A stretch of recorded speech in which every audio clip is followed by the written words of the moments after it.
क्या आपने कभी सोचा है कि हमारे देश में कुछ ऐसे हीरोज भी हैं जो बिना किसी डर के हर दिन मौत से आंखें मिलाकर खतरों से खेलते हैं? एक ऐसी फोर्स जो जम्मू और कश्मीर की सबसे कठिन और खतरनाक परिस्थितियों में भी सबसे आगे रहती है। जी हां, मैं बात कर रहा हूं स्पेशल ऑपरेशंस ग्रुप यानी एसओजी की।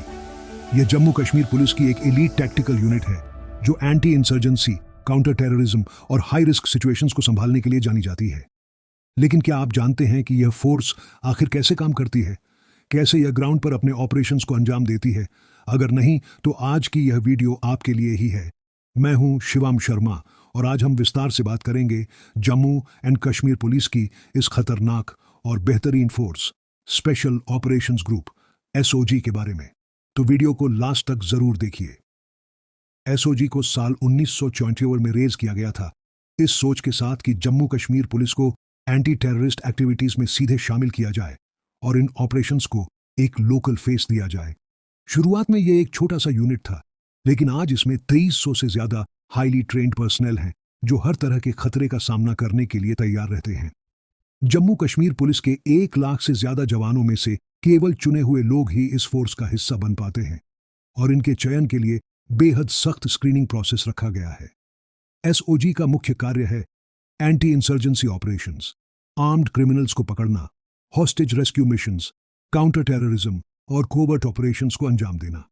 इस फोर्स की यूनिट जम्मू और कश्मीर के हर जिले में मौजूद है और ये सीधे तौर पर एसपी, सुपरिंटेंडेंट ऑफ पुलिस या डीएसपी ऑपरेशंस के अंडर काम करती है।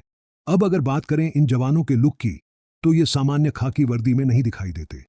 एसओजी के जवान कैमोफ्लेज यूनिफॉर्म पहनते हैं, अपने चेहरों को ढककर रखते हैं और हमेशा ग्राउंड पर कॉम्बैट रेडी रहते हैं। जब भी किसी इलाके में मिलिटेंट अटैक या टेररिस्ट एनकाउंटर होता है तो सबसे पहले एसओजी पर्सनल ही मौके पर पहुंचते हैं।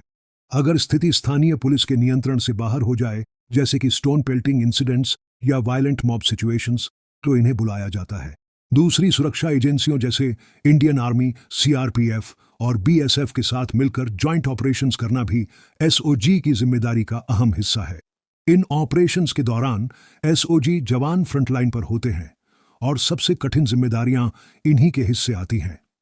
एसओजी ने अब तक कई महत्वपूर्ण और क्रिटिकल मिशंस को सफलतापूर्वक अंजाम दिया है, जैसे 13 मार्च 2000 का वह ऑपरेशन जिसमें हिजबुल मुजाहिदीन कमांडर हामिद खगाज को मार गिराया गया और 6 मई 2020 का ऑपरेशन जिसमें हिजबुल चीफ रियाज नईकू को एनकाउंटर किया गया।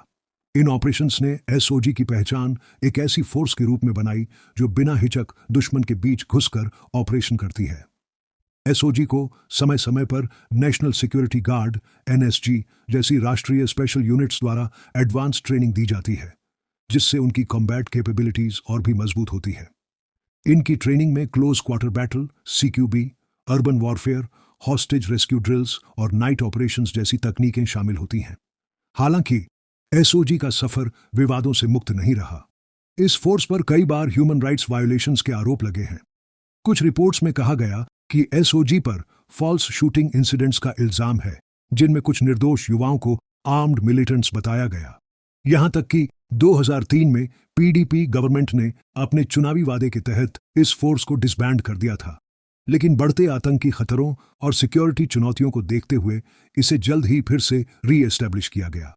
इन सब आलोचनाओं और चुनौतियों के बावजूद यह सच्चाई है कि एसओजी ने जम्मू और कश्मीर में आतंकवाद को दबाने में एक निर्णायक भूमिका निभाई है।